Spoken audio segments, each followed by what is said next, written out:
We talk a little bit of legal issues here this morning with Ryan Cassin, who joins us. Our conversation brought to you by Marcus & Mack, a law firm representing injured people. Ryan Cassin is the CEO of Beast Digital, a political strategist, and we're talking about Judge Amy Coney Barrett and the Senate vote happening today. Ryan, good morning. Good morning. It's good to have you with us here this morning. So the Democrats last night, they proved they can talk at least. They were up all night long talking in the Senate. The vote is going to come today. Is there a way that the Democrats can see to actually prevent this vote from happening today? No, quite the opposite. In fact, just overnight we've seen that Senator Lisa Murkowski, a Republican from Alaska, who early on in this process said that she would be a no vote because she disagreed with the timing of the nomination, actually said that she would be flipping and will be voting to confirm Judge Barrett this evening because Judge Barrett is so qualified, and she does not want to, Senator Murkowski does not want to hold the process against somebody as eminently qualified as Judge Amy Coney Barrett. Did she vote against cloture, though? Yes, she did. So she voted against cloture and then said that she has lost the battle and ultimately will not hold that against the nomination. So this battle has, of course, been raging for quite a while. In the history of Supreme Court nominations, it's really been in the last 20 or 30 years a really, really contentious thing. And I think it goes all the way back to the Bork nomination. But as it has moved forward, it has deteriorated every year since then, has it? Has it not? Well, it has, and you're seeing what happens when you politicize something like the Supreme Court, which was supposed to be a non-political third branch of government. It was supposed to interpret the laws of the political branch of government, the lawmaking arm of government, but unfortunately it has increasingly become something that has been politicized, and we've seen this with federal justices as well, where in recent years Democrats made it a change to Senate rules to make it a simple majority to place lifetime appointments to the federal bench, which Senator McConnell during the Trump administration has used to great effect to make over 300 lifetime appointments to the federal bench. So it's become increasingly political because of rules changes and just because that's the unfortunate direction that our country is headed. But ultimately, we have an incredibly qualified nominee in Judge, soon to be Justice Barrett. We, of course, remember the Kavanaugh hearings, and this particular hearing has been much more civil. However, there's a great contrast, isn't there, between Justice, soon to be Justice Coney Barrett, and say Elena Kagan? Contrast those two for us. Well, sure. I mean, we're looking at a very they're very different in the sense that Judge Barrett is an originalist. She believes that the Constitution is the ultimate guiding force for policy and law in our country. She believes that the court does not fill an activist role, that its job is not to modify or change rules or laws or precedent to the whims and passions of the country. It's supposed to be a moderating force. And I think that that's a really valuable thing, that as we see more and more deadlock in Congress and with the president, and potentially going to have significant deadlock if we have divided government after this election next week, that the Supreme Court continues to be a place where laws are interpreted rather than laws are made. And increasingly it seems that the Supreme Court and courts in general have been relied upon to make policy as opposed to just interpret the legislation that the Congress has come up with. And it's an important distinction because we can vote out our members of the U.S. House and U.S. Senate. We can change them every 2 or 6 years versus the Supreme Court, which are, of course, lifetime appointments. And correct me if I'm wrong, but Justice Kagan, she actually worked on Obamacare, putting it together before she became the Supreme Court justice who then would vote on it. Did she not? That's correct, yes. And so, obviously she's got a very strong viewpoint on Obamacare, as you would imagine, but she fits that more left-leaning liberal mold of activists and, much more aggressive in her interpretation of what the law actually is.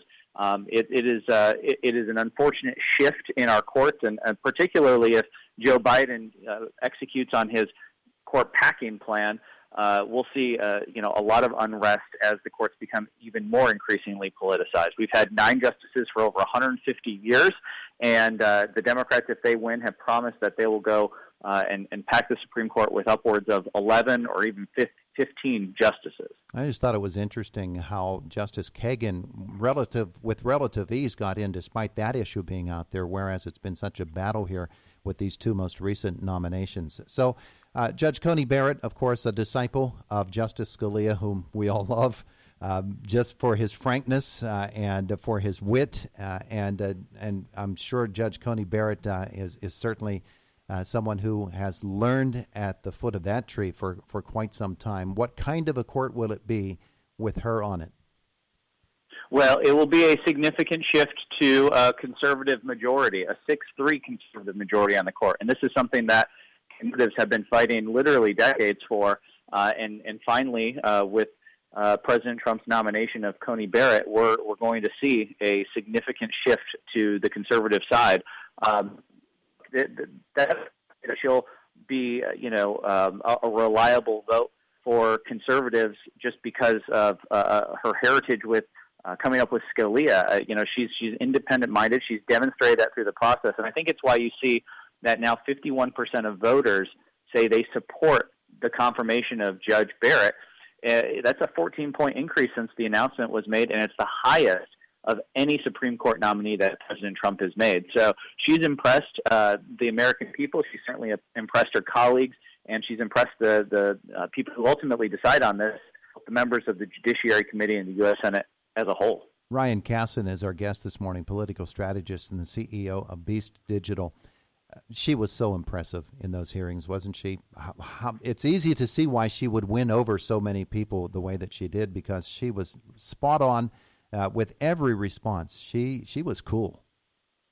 Yeah, the poise was absolutely awesome to see. It was an inspirational performance from start to finish, and of course, under incredible pressure, incredible scrutiny, we know that the Democrats literally did everything possible, both procedurally but also behind the scenes, manipulating mainstream media, trying to dig up any possible dirt on her. This has been a really intense process, but you would never know it if all you did was tune into the Judiciary Committee hearing, where she was cool as a cucumber throughout the entire thing. So there's a whole backstory and piece of this that isn't televised that's absolutely gut-wrenching, but she sailed through it with incredible poise. Chief Justice Roberts has been a little bit shaky in the eyes of conservatives as the leader of the court. Does Judge Coney Barrett coming on to the court sort of firm him up a little bit? Well, we'll see. I think it certainly gives him cover to be himself. The one thing that we see throughout the process, and the court has been in focus over the last 4 years, certainly, has been these are independent-minded justices, and I think we'll continue to see that. Look, before, and Justice Roberts came over to the liberal side about that determines how long ballots can be counted in Pennsylvania, as late as ballots being received November 6th, 3 days after. That case is likely for the Supreme Court, and now that it is a more conservative Supreme Court, it will be after tonight. We'll see if that affects the outcome of some of these very close, in this case, tied votes. Having a few problems with our signal with Ryan Cassin this morning. I wanted to ask you about moving forward over the course of the next 4 years, whether it is President Trump or President Biden that we're dealing with. Justices like Clarence Roberts, they're getting up there in years, and turnover on the court obviously is one of the most important things in any presidential race. So over the next 4 years, will there be more justices who retire? And, of course, what great influence that will have on the direction of our country. It's entirely likely. Conservatives scored a victory, particularly conservatives, of course, who care about the Supreme Court. And that was a significant voting bloc in 2016 of people who didn't like President Trump and his personality, but they wanted a Republican president to make conservative Supreme Court nominations. And they held their nose and they voted for Trump in 2016. They're getting what they voted for here now with Justice Barrett being confirmed this evening.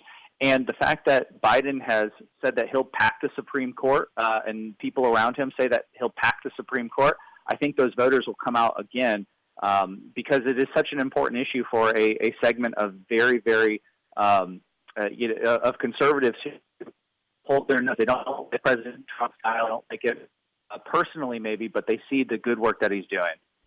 If we were to give a scorecard to Justices Gorsuch and Kavanaugh, and then soon we'll add in Justice Barrett, should conservatives be happy with their terms so far?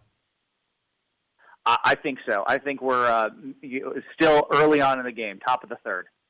No, there's still a lot of ball to play. Oh, there he goes. There goes Ryan Cassin. So we lost him.